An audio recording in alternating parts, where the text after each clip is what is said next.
జనగామ జిల్లా లింగాలగనపురం మండల కేంద్ర గ్రామంలో ఇవాళ పటేలుగూడానికి చెందినటువంటి రైతు వ్యవసాయ భూమి ఉన్నది. మరి ఇక్కడ వందలాది తాటి చెట్లు ఉన్నాయి. కళ్ళు గీసుకొని లింగాలగనపురానికి సంబంధించినటువంటి గీతా కార్మికులు ఇక్కడ జీవనం సాగిస్తున్నటువంటి పరిస్థితి ఉన్నది. మరి నిన్నటి రోజున ఎవరికి చెప్పా పెట్టకుండా తన ఇష్టానుసారంగా ఇవాళ బండ కుమార్ అనేటువంటి రైతు తాటి చెట్లను 6 నరికివేసి ఇవాళ గీతా కార్మికుల పుట్టగొట్టినటువంటి సందర్భం ఉన్నది.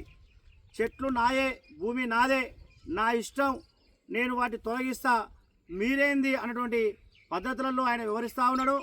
మరి ఎక్కువ కళ్ళు పోయాలని చెప్పేసి, తాటి చెట్టుకు ఎక్కువ డబ్బులు ఇవ్వాలని చెప్పేసి రకరకాల పద్ధతులలో ఇబ్బందులు పెడతా ఉన్నాడు. అంతేకాకుండా ఇవాళ చెట్లు నరికివేయడం అని చెప్పేసి అంటే ఇది చాలా దారుణమైన అంశం. గీతా కార్మికుల పొట్టను కొట్టేటువంటి పరిస్థితిగా ఉంటుంది.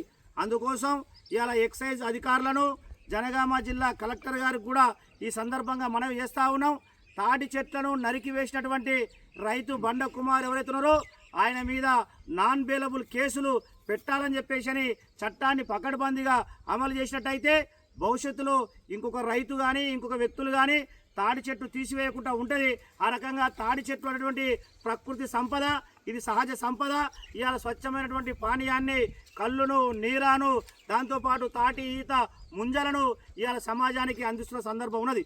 అందుకోసం తాటి చెట్లను కాపాడుకోవడం అని చెప్పేసి అంటే ప్రకృతి సంపదను కాపాడుకోవడము అని సందర్భంగా తెలియజేస్తూ ఇలా వాల్టా చట్టం ప్రకారంగా కూడా కేసులు రిజిస్టర్ చేయవచ్చు. అదే రకంగా ఎక్సైజు చట్టాల ప్రకారం కూడా కఠినంగా చర్యలు తీసుకోవచ్చు. అందుకోసం జిల్లా ఎక్సైజ్ అధికారులను కలెక్టర్ గారిని కోరుతా ఉన్నాం.